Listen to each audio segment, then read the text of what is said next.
Hi, my name is Ross Crane. I'm your host and narrator for a series of very short lectures, especially designed for managers and investors, bankers, financial people, lawyers, and so on who work in the oil and gas industry who don't have much of a science background in the area of petrophysics. The object here is to show you that petrophysics is a science in its own right and that it integrates all the other data that is available in the scientific realm inside your company. This includes things like reservoir engineering, geology, geophysics, your seismic data, and so on, and that we interact with each other in these different disciplines to get the very best model of your reservoir possible. So these are little mini lectures, 4 or 5 minutes each, that give you a grounding in how all this integration is done.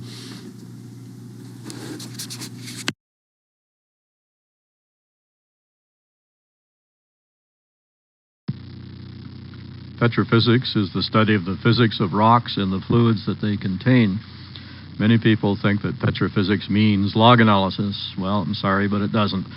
Petrophysics would include looking at other sources of data, much of it obtained directly from the rocks, such as core analysis data, X-ray diffraction data, and so on.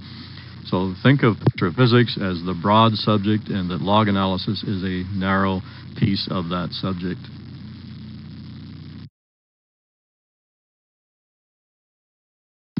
Today, the term integrated petrophysics is often seen, and in general, we're trying to suggest that we want to use all of the available data, which would include, of course, well logs, core data, sample descriptions, tests, production tests, drill stem tests on the wells, and the production from the wells in question or their neighbors, and of course, information from all of the neighbors or offset wells.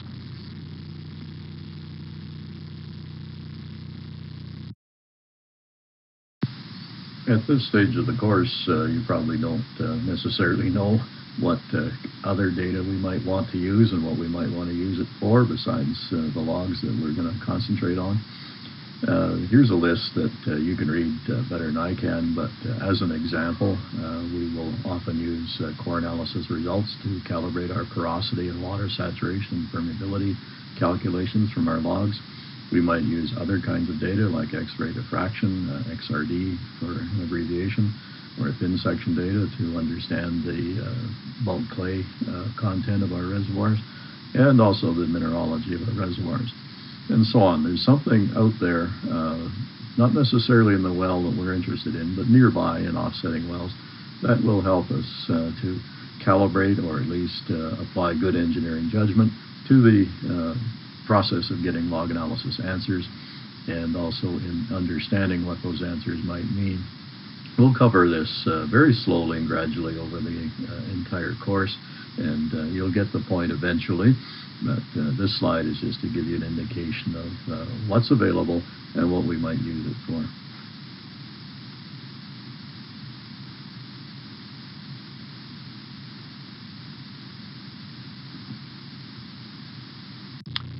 Pretty clear that integrated petrophysics would involve a great deal of data, including the list that was on the previous slide. And this illustration shows all kinds of information falling into a big hopper that we call data reduction. It would be impossible just to use all of the data without cleaning it up to some degree. We'd like to get some answers from that data reduction process. Those answers are typically things like porosity, water saturation, permeability, maybe lithology of the rocks that we're dealing with. However, they by themselves are not quite enough to understand whether you have a good well, a bad well, no well at all. So we'd like to take the answers and go further. We go through a step called interpretation, and finally we have some understanding of the quality of this well. You'll notice that it does require some outside information that is not typically quantitative. It would be your experience in the world, your knowledge of the region, and maybe some other experts who can help you with this project. We'd like to distinguish between the concept of log analysis, data reduction, interpretation, and answers. The analysis is getting answers.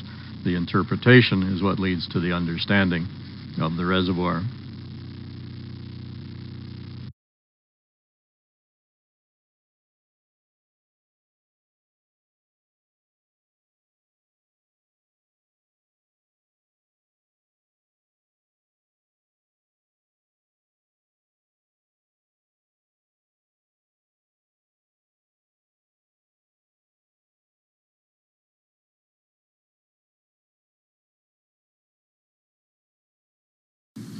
Well, this concludes our first mini lecture on integrated petrophysics. I hope you've been able to see that, first of all, it is a discipline in its own right. It involves some geology, some geophysics, some reservoir engineering, some production engineering, and we are the people who try to integrate all this information together to create a coherent answer or result about a well or the reservoir that this well is drilled into. It's definitely very scientific. It can be difficult because data is not always available that we would like to have, and we have to search for or gather more data. We also have to reduce a lot of that data to get rid of all the verbiage, all the trash, all the miscellaneous things we don't need so we can concentrate on the important stuff. So take this back to your desk and think about what it is that you're now doing. What can you be doing better? Who can do it in your organization? And how are you going to organize the organization around all this multidisciplinary work that needs to be done? So give it a try, give it some thought, especially on how to improve your current situation in your company.